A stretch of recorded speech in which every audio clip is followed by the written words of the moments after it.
Good morning students.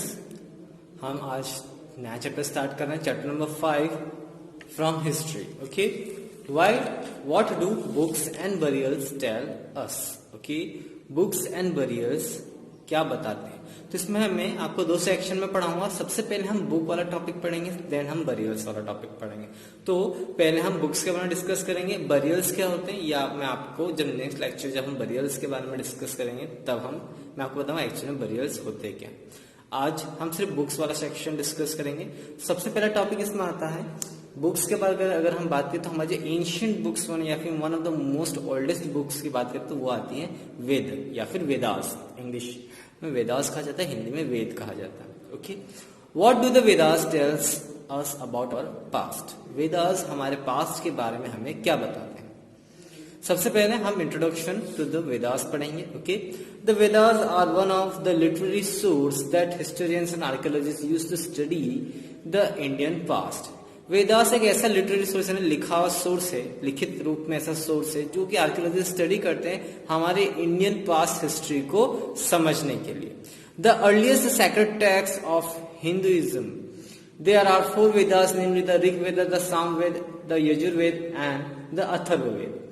ऐसा माना जाता है कि जो वेदास हैं ये काफी पवित्र टेक्स्ट हैं या फिर काफी पवित्र किताबें हैं as per the Hindu religions. Basically Vedas 4 types के हैं, Rigveda, Samaveda, Yajurveda and Atharvaveda.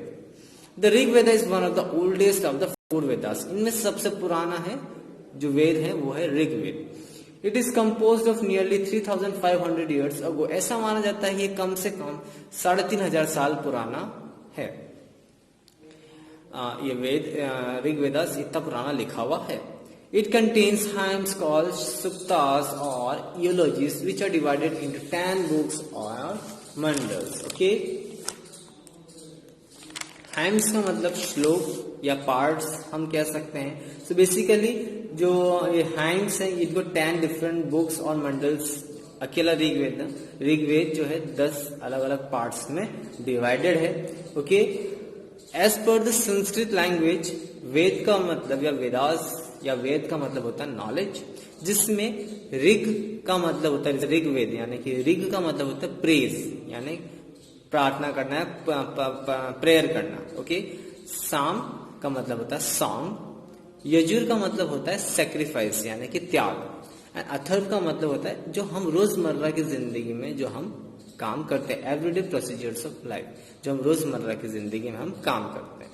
So basically, the Vedas are focused on these 4 different things: praise, song, sacrifice, and everyday procedure of life.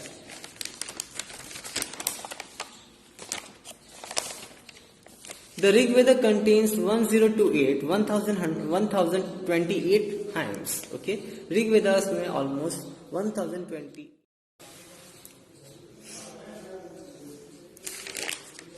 The Rig Veda contains 1028 hymns which were written in praise of gods and goddesses. Basically, Rig वेदा में 1028 hymns का मतलब होता है भजन है। Okay, जो कि देवी और देवताओं की प्रेयर्स के लिए यूज लिखे गए थे। The 3 important gods were Agni, the god of fire, Indra, the warrior god, and Som, a plant that was used to prepare a special drink. Okay, Rigveda में 3 भगवानों का जिक्र है, जिसमें अग्नि यानी कि the god of fire, Indra the warrior god, okay, and Soma एक ऐसा प्लांट जो कि स्पेशल टाइप की ड्रिंक बनाता है, बनती थी जिससे। Okay, the hymns were praise pass orally from one generation to the next. Priests taught their students a specific method of reciting the hymns. It is interesting to note that the most of the hymns in the Rig Vedas were taught, learned and composed by men, and very few were composed by women. Okay, so the hymns जो थे इनको hourly पास किया गया एक पीढ़ी से दूसरी पीढ़ी तक। ओके, जो प्राइस्ट जो उस समय जो गुरुज होते थे वो अपने स्टूडेंट्स को साइंटिफिक मेथड से सिखाते थे कैसे आपको इन हाइम्स को याद करना, इन भजन्स को याद करना है। और कुछ एक वहां पे सिर्फ भजन्स लिखे हुए थे, इसके साथ जो म्यूजिक जो कंपोज किया जाता था, जो धुन बजती है उसको हम बोलते हैं म्यूजिक कंपोज करना। तो ऋग वेदास में एक बात इंटरेस्टिंग है कि ज्यादातर जो उसके म्यूजिक जो कंपोज किया गया वो मैन ने किया, बहुत ही कम जो म्यूजिक कंपोज किया है वो वुमेन्स ने किया। Okay,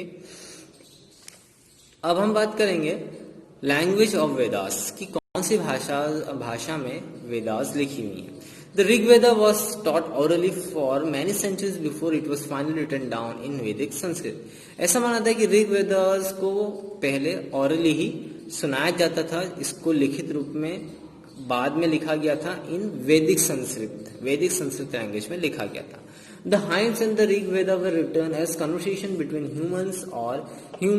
humans and the elements of nature. ऐसा माना जाता है कि जो भजन ऋग्वेदास में लिखे हुए हैं वो एक टाइप की कन्वर्सेशन है आपस में इंसान की या इंसान और नेचुरल एलिमेंट्स की। Historians study this hymns to reconstruct the lives and the beliefs of that time. Historians इसीलिए इन हाइम्स को पढ़ते हैं, बार बार पढ़ते हैं, ताकि उस समय की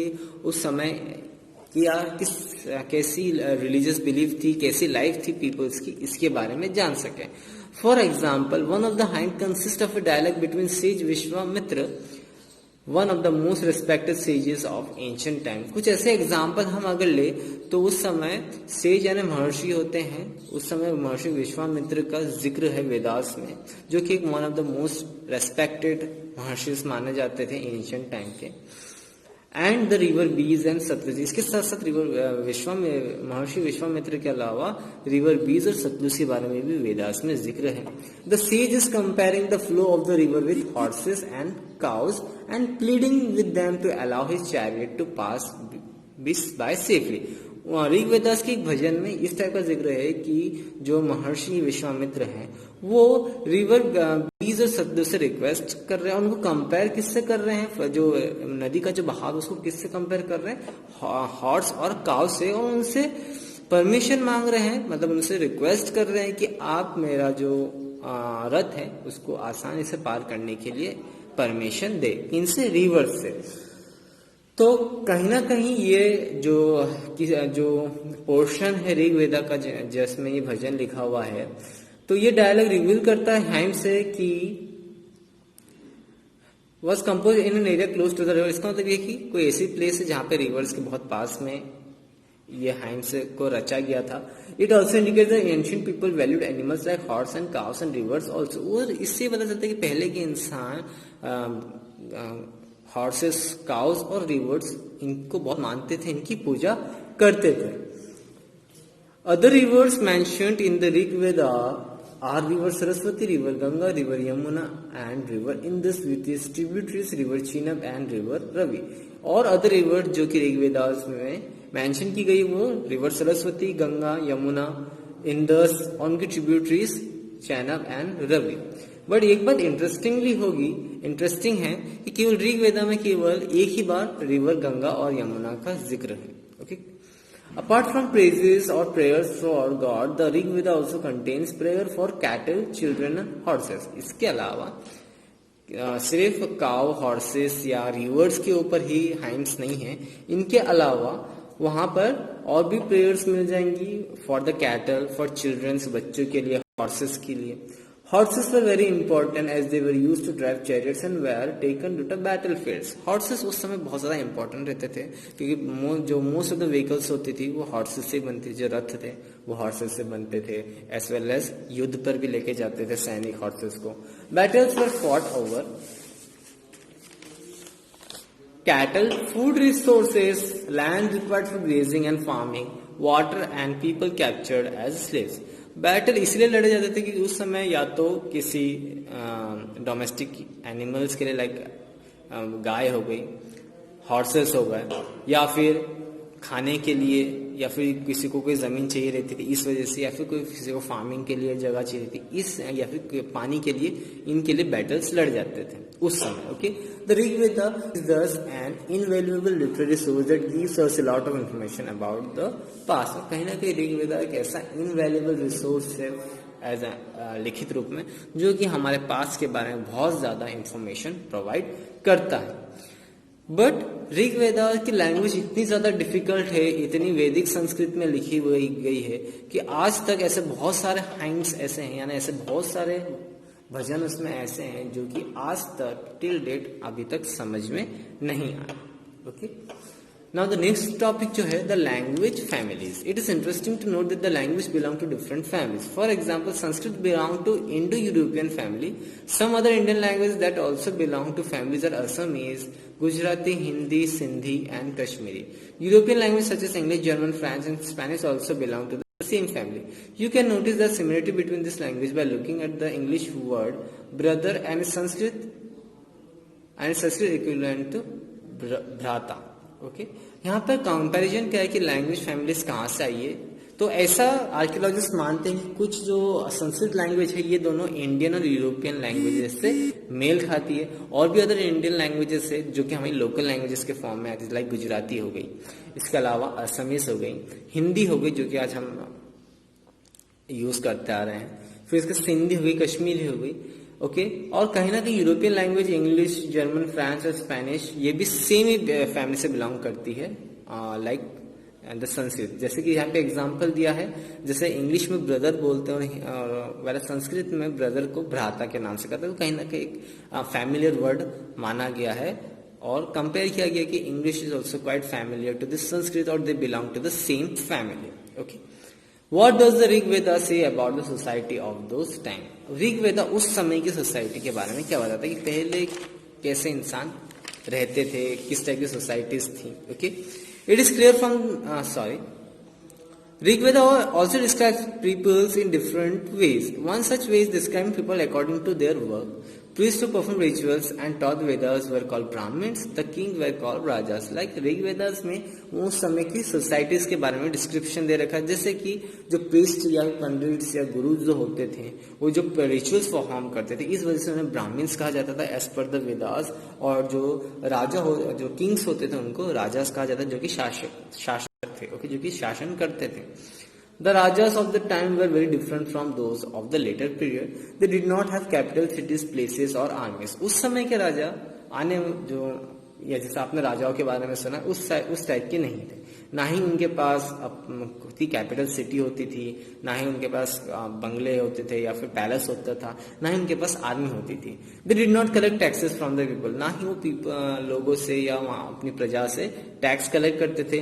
दे lived on voluntary gifts and tributes called bali which they receive for acting as a protector to the people. उस समय ऐसा माना जाता था पीपल्स दे यूज्ड टू अपनी तरफ से गिफ्ट देते थे ताकि जो राजा है वो उनकी प्रोटेक्ट कर सके. Okay, they also maintain law and order and acted as a जज in case of disputes between the subjects. इसके साथ साथ राजा का काम उस समय क्या था, लॉ एंड ऑर्डर को मेंटेन करना और कभी कभी न्याय करना भी. अगर कोई मतभेद हो जाता है या फिर कोई क्राइम हो जाता है तो उसमें वो एज ए जज भी एक्ट करते थे, जहां पर वो डिस्प्यूट्स या फिर जो भी मतभेद है उनको सॉल्व करते थे. After the death of raja people would elect another raja. इसके बाद यहाँ पर जैसे हमने सुना था कि पहले आपने अगर सुना हो कभी राजा उसका फिर बेटा ही राजा बनता था, फिर उनका बेटा राजा बनता. लेकिन उस समय इन द वैदिक पीरियड जिससे हम वेदास के बारे में पढ़ रहे हैं, उस दौरान ऐसा कंपलसरी नहीं था कि राजा का बेटा दोबारा राजा बनेगा. वो लोग कोई दूसरे पर्सन को री इलेक्ट करते थे.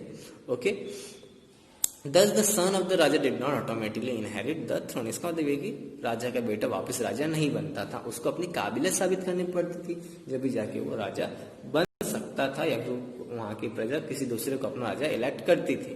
Several peoples worked as farmers, traders, craft person, artisans and so on. और इसके अलावा पीपल जो लोकल पीपल्स जो थे यानी उनकी प्रजा थी जो कि एज ए फार्मर्स, कुछ एज ए फार्मर्स काम करते थे, कुछ ट्रेडर्स यानी बिजनेस पर्सन का काम करते थे, कुछ क्राफ्ट पर्सन थे जो पोट्री हो गई, कारपेंट्री हो गई, मिट्टी के बर्तन, लकड़ी के सामान बनाना, आर्टिशियंस, ये सब होते थे. They were also preferred to as a jana और vish in the Rig Veda. The word vaishya originated from the vish. Rig Veda के अकॉर्डिंग ऐसे पीपल्स को जो कि फार्मर, ट्रेडर्स, क्राफ्ट पर्सन या आर्टिशियन होते थे, इनको जन या फिर विश के नाम से ऋग्वेद में जाना था. और उसी से जो एक लाइक जो हम बोले वर्ण जो डिसाइड होता है वो वैश्य वर्ण इस विश वर्ड से ही ओरिजिनेट हुआ है. The composer of the hymns describe themselves as Aryas. जिन्होंने इन हाइम्स इन भजन को धुन दी, ओके मीन्स म्यूजिक दिया, वो अपने आप को एज एन आर्यस का डिस्क्राइब करते थे. The opponents of Aryas who differed in language and culture were referred as dasas और दासियस. और इनके ओपोनेंट्स कौन होते थे? आर्यस के, जो कि डिफरेंट लैंग्वेज या कल्चर को फॉलो करते थे, उनको ये दास कहते थे। आर्यंस क्या करते थे? आर्यस क्या करते थे? इन दास को कैप्चर कर लेते थे वॉर में, जब इनके बीच में जब इस बेसिस पे युद्ध होता था, इनको अपने अंडर में बैटल करके इनको हरा देते थे, फिर अपने एज अ गुलाम बनाकर रखते थे। ओके, तो यहाँ पर हमने वेदास या फिर एज पर द बुक्स हमारा एंशिएंट पास्ट क्या बताता। सो नाउ हम अब डिस्कस करेंगे हमारे एंशिएंट बरियल साइट्स के बारे में। एंशिएंट बरियल साइट्स, इसमें सबसे पहले आपके माइंड में क्वेश्चन आएगा कि बरियल्स क्या होते हैं। जो भी हमें फाइंडिंग्स मिलते हैं जब हम अर्थ को डिग करते हैं, जब हम आर्कियोलॉजिस्ट अर्थ को खोदते हैं, जमीन को खोदते हैं, उनमें नीचे से जो भी मिले, हो सकता है वो ज्वेलरीज हो सकता है कुछ मटेरियल्स हो, जैसे कि यहाँ पे आपने देखा कि यहाँ पे कुछ मटेरियल्स दिख रहे हैं आपको, ये एक नाइफ या स्वॉर्ड टाइप आपको दिख रहा है, तलवार जैसी कुछ चीजें दिख रही हैं, तो ये हमारे बरियल्स हो गए। ओके, जो कि जमीन के अंदर दब जाते हैं, उस चीज को हम बोलते हैं burials. Okay, a burial site is an important archaeological source that helps us understand our past. Okay, और ये बरियल्स इतने इम्पोर्टेंट क्यों है हमारे लिए? बिकॉज कहीं ना कहीं आर्कियोलॉजिस्ट को हेल्प करते हैं कि हमारे पास्ट में कैसे मटेरियल्स यूज किए जाते थे। जैसे कि लाइक अगर हम देखें तो अगर हम इस इमेज को देखते हैं तो हमें एक चीज समझ में आती है कि पहले जो अर्लीस्ट ऑफ पीपल्स थे वो टूल्स भी बनाते थे, लाइक जैसे नाइफ या फिर स्वॉर्ड टाइप एक टूल्स है। नीचे अगर हम देखें तो ऑर्नामेंट्स है, और ये उनके जो भी बर्तन हुआ करते थे, शायद ये बर्तन है, कुछ इनके स्टोन्स के टूल्स है, ये बर्तन है जो कि वो यूज करते थे in their earliest of life. About 3000 years ago, there have been found, about 300 years ago, people you have to use their bury their dead and mark that he or she of mark the following with the help of big stones called megalithics। 3000 साल पहले क्या करते थे, कोई भी person अगर उसकी death हो जाती थी तो उसके साथ उसके टूल्स रख देते थे, उसके यूटेंसिल्स यानी बर्तन रख देते थे, और कोई एनिमल जो कि एक डोमेस्टिकेट एनिमल हो गया, शीप हो गया, गॉट हो गया, उसके साथ रख देते थे। ऐसा मानना था इन एंशिएंट टाइम कि डेथ के बाद भी लाइफ है, तो उसके पास वो सारी चीजें होनी चाहिए, उसके हथियार होने चाहिए, उसके यूटेंसिल्स यानी बर्तन होने चाहिए। ओके, और जहां पर भी ये कब्र बना, जहां पर भी अर्थ को डिग करके इनकी जहां पर इनको गाड़ देते थे, जो भी डेड बॉडी को, जिसको कि हम बरियल्स कहते हैं या बरी करना कहते हैं, तो वहां पर वो एक मैथेलिटिक स्टोन्स रख देते कि इसकी यहाँ पर हमने किसी को दफनाया है। Archaeologists call such burial मैथेलिटिक burials and followers of this practice the megalithic people। और आर्कियोलॉजिस्ट ने इन बरियल्स को, बरियल साइट्स को मेगालिथिक बरियल्स के नाम से संबोधित किया, और इसके साथ साथ जो ऐसी प्रैक्टिस फॉलो करते थे इन एंशिएंट टाइम, इनको मेगालिथिक पीपल्स के नाम से जाना जाता है।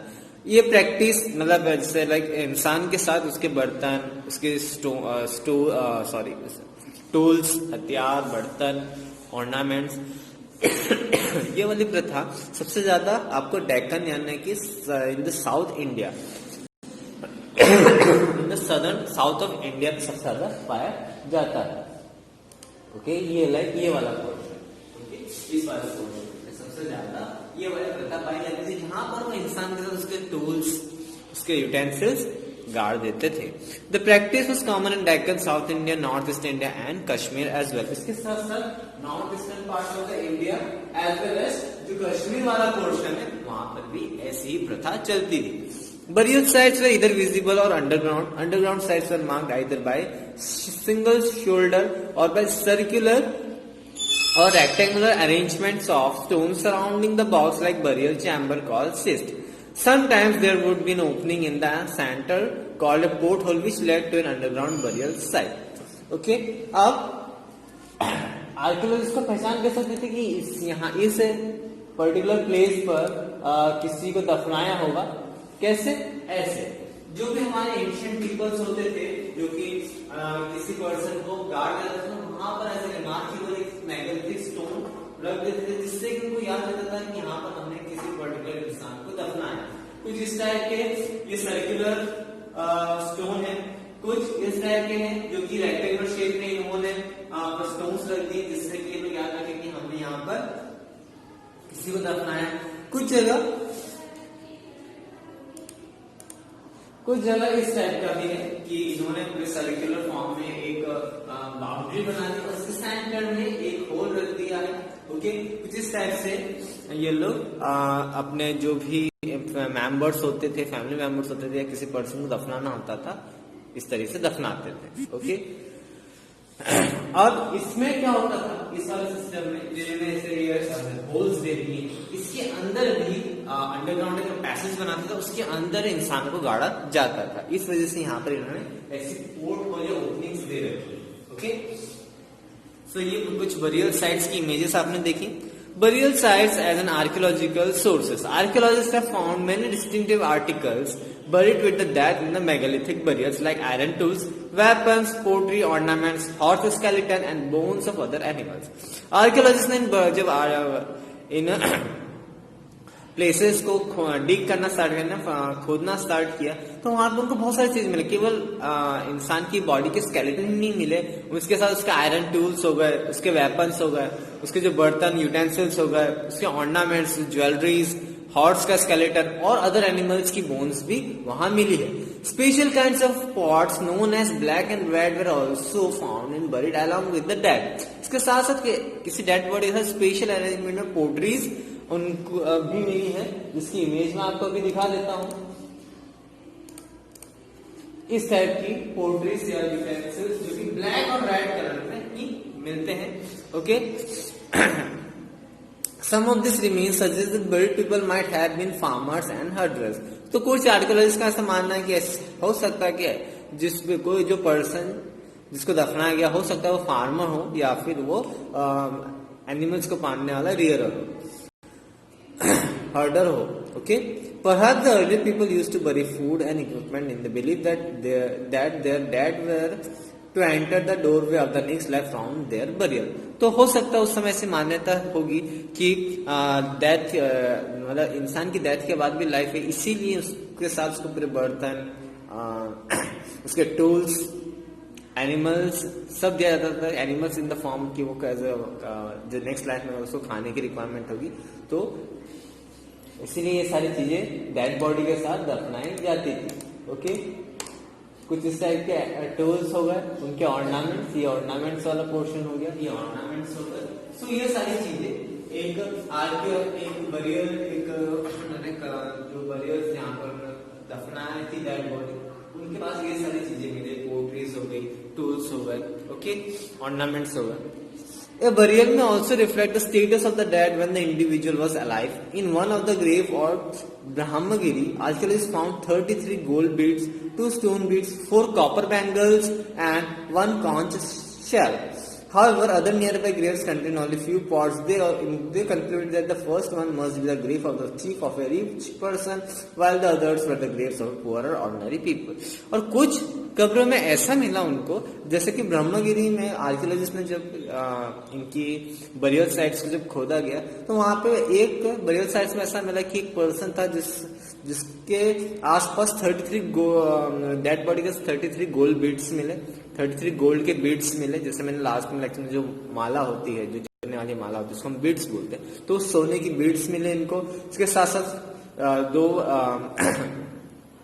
दो कीमती पत्थर मिले, 4 कॉपर बैंगल्स यानी कि तांबे के बैंगल्स मिले, है ना, जो चूड़ियां होती है, ओके, एंड 1 काउंच शेल। इसका मतलब ये होता है कि जो भी पर्सन उसकी डेथ हुई होगी वो काफी या तो उस काफिले का हेड होगा या फिर कोई रिच पर्सन होगा। इसके साथ साथ वहां पे और भी ग्रेव्स मिली, और भी कब्रें मिली। उनको जब खोदा गया तो वहां पे केवल जो नॉर्मल, जो हमने बात की थी, पोट्री हो गई, जो यूटेंसिल्स हो गए, उनके हथियार हो गए, वही मिला। तो इसका मतलब ये हम यहाँ पे जजमेंट लगा सकते हैं कि जो हमने अभी थोड़ी देर पहले जहाँ पे गोल्ड्स मिले हैं, कॉपर बैंगल्स मिले, तो हो सकता है वो जो ग्रेव होगी वो किसी रिच पर्सन की होगी, और जो बाकी जो ग्रेव्स मिली हमें वो एक ऑर्डिनरी पर्सन जो होंगे उनकी होगी।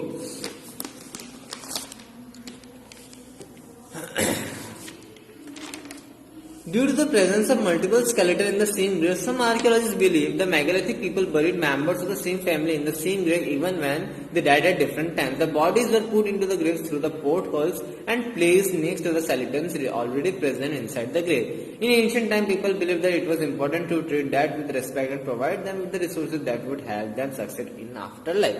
और कुछ मेगालिथिक बरियल साइट्स जो कि इस टाइप की थी, तो वहां पे ये देखा गया कि एक से पूरी फैमिली के स्केलेटल्स पाए गए, मतलब बहुत सारे नंबर्स में। तो ऐसा माना जाता है कि शायद ये ऐसे पोर्ट होल्स इसीलिए बनाए जाते थे कि ताकि फैमिली जितनी फैमिली मेंबर्स है, चाहे वो अलग अलग टाइम पे मरे, उनको उसी ग्रेव में दफनाया जाए, इसीलिए ऐसे पोर्ट होल्स बनाए जाते थे।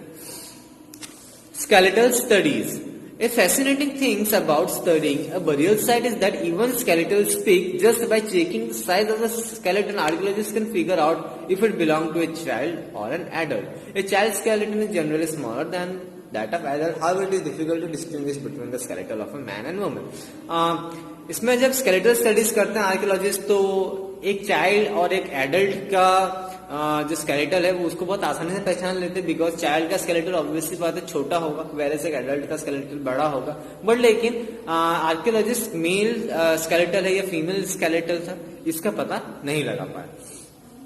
One way would be to look for the ornaments in the burial. अब पहचानते कैसे होंगे कि यहाँ पर कोई लेडी मरी होगी या कोई जेंट्स, तो उनके ऑर्नामेंट्स देख के, ओके, यानी उनकी ज्वेलरीज देख के। However, would not be sure to test as both and women wore jewelry. But लेकिन फिर भी उनको कंफर्मेशन नहीं मिलता था, बिकॉज उस समय ऐसा था कि दोनों man also wore jewellery as well as woman also wore jewellery. The other and the better way to check the bone structure of the skeletal, the hip or the pelvic area of woman is larger than that of women's to enable child bearing. अब एक और तरीका होता है जिससे पता कर सकते हैं कि ये स्केलेटल वुमन का है या मैन का है, जो पेल्विक एरिया होता है या फिर जो आपके जो बोन्स का पोर्शन होता है, या जो पेल्विक एरिया, जो यहाँ में जाने की अगर हमने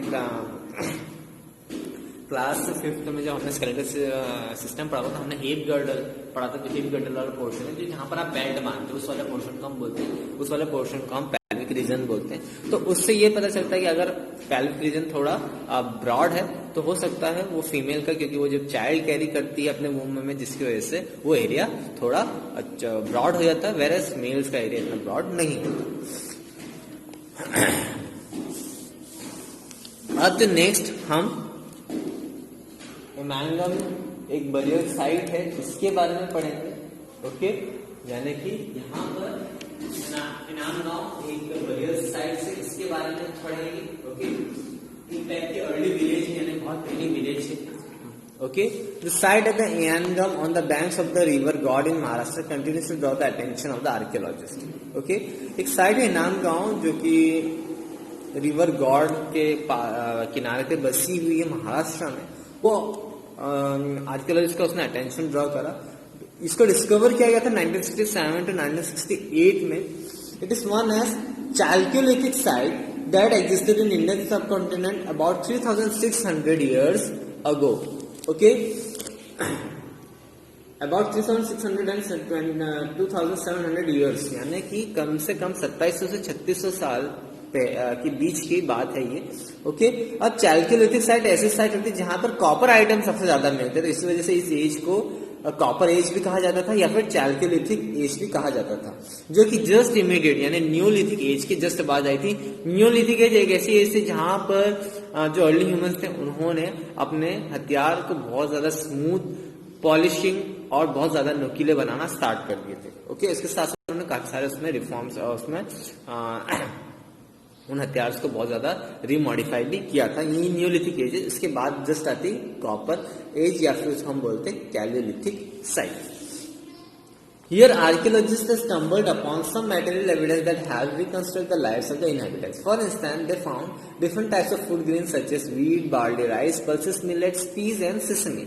यहाँ पर आर्कियोलॉजिस्ट ने जब अर्थ को डीग किया, यहाँ की बरियल साइट से जब डीग किया, तो वहाँ पर उनको मिला कि यहाँ पर जो फूड ग्रेन्स थे, यहाँ पे वीट उगाए, मतलब यहाँ के पर्सन वीट भी उगाते थे, बार्लीज उगाते थे, राइस उगाते थे, पल्सेस यानी दाल, मिलेट्स, जिसको कि हम आपने कभी रेड कलर के कभी चावल देखे हैं तो उसको हम मिलेट्स बोलते हैं। इसके साथ साथ पीस यानी कि मटर, सिस्मीज जो कि जिसको हम राई बोलते हैं. Okay, bones of many animals some of which had bite marks on them they have been also found. इसके साथ साथ डिफरेंट एनिमल्स के बोन्स भी मिले हैं.